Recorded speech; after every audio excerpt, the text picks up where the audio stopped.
Assalamualaikum warahmatullahi wabarakatuh. Pada kesempatan ini kami akan menjelaskan tentang fixed income, salah satu aktivitas bisnis treasury dalam perbankan. Fixed income yaitu suatu kegiatan investasi yang dilakukan bank dengan menetapkan dana pada instrumen keuangan yang memberikan pendapatan secara tetap atau relatif stabil dalam jangka waktu tertentu. Sederhananya gini, bank itu memiliki dana yang tidak langsung digunakan untuk operasional sehari-hari. Daripada dana tersebut menganggur, bank dapat menginvestasikannya pada instrumen seperti obligasi dan cukuk agar menghasilkan keuntungan. Pada unit treasury, fixed income ini berperan penting karena membantu bank mengelola dana yang dimiliki dengan lebih efektif. Selain mendapatkan keuntungan, bank juga dapat menjaga stabilitas keuangan dan likuiditasnya. Misalnya, sebuah bank itu memiliki dana lebih sebesar 100 miliar, dana tersebut dapat diinvestasikan ke surat berharga pemerintah. Dari investasi tersebut, bank akan memperoleh imbal hasil secara berkala tanpa harus menyalurkan seluruh dana dalam bentuk pembiayaan atau kredit. Karena tingkat risikonya relatif lebih rendah dibandingkan investasi saham, fixed income ini sering menjadi pilihan utama bagi bank untuk mengelola dana dalam jumlah yang besar. Jadi dapat dikatakan bahwa fixed income ini merupakan salah satu cara bagi bank untuk memperoleh keuntungan dengan risiko yang lebih terukur. Baiklah, di sini saya akan melanjutkan materi dari teman saya, yaitu jenis-jenis fixed income. Yang pertama ada surat berharga negara, yang mana disingkat sebagai SBN, adalah surat utang yang diterbitkan pemerintah untuk memperoleh dana dan memberikan imbal hasil kepada investor. Selanjutnya ada obligasi pemerintah.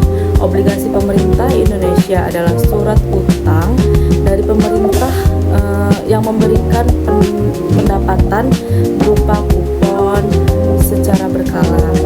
Terus ada obligasi korporasi. Obligasi korporasi adalah surat utang yang diterbitkan perusahaan.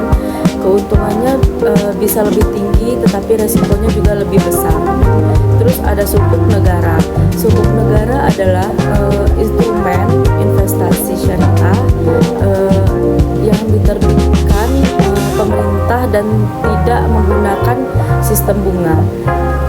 Terus yang terakhir ada sukuk korporasi.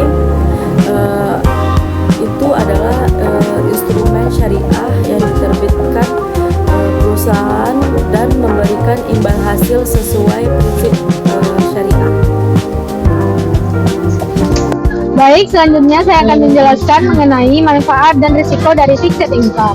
Manfaat fixed income sendiri, yang pertama, sebagai sumber pendapatan. Bank memperoleh keuntungan dari kupon, obligasi, atau imbal hasil. Suku yang dibayarkan secara berkala. Selanjutnya, yang kedua, membantu menjaga likuiditas. Banyak instrumen fixed income yang dapat diperjualbelikan kembali sebelum jatuh tempo, sehingga memudahkan bank memperoleh dana jika dibutuhkan. Selanjutnya, yang ketiga yaitu membantu diversifikasi investasi. Bank tidak hanya menempatkan dana pada satu jenis investasi, tetapi juga menyebarkannya ke berbagai instrumen. Yang keempat, tingkat risiko relatif rendah. Dibandingkan dengan saham yang harganya bisa naik turun secara tajam, instrumen fixed income cenderung stabil. Selanjutnya ada beberapa risiko dari fixed income sendiri, yaitu yang pertama risiko suku bunga, yaitu risiko ketika perubahan suku bunga menyebabkan harga obligasi turun. Selanjutnya yaitu risiko pasar, yaitu akibat perubahan kondisi ekonomi yang mempengaruhi nilai instrumen dan investasi. Selanjutnya ada risiko gagal bayar. Risiko ketika penerbit obligasi atau suku tidak mampu memenuhi kewajibannya kepada investor, karena treasury masih melakukan analisis sebelum investasi. Selanjutnya ada manfaat seperti memperoleh pendapatan yang stabil, menjaga likuiditas, serta membantu bank mengelola dana secara lebih efektif. Sekian hasil presentasi dan diskusi dari kami. Kami ucapkan Assalamualaikum warahmatullahi wabarakatuh. Terima kasih atas partisipasinya.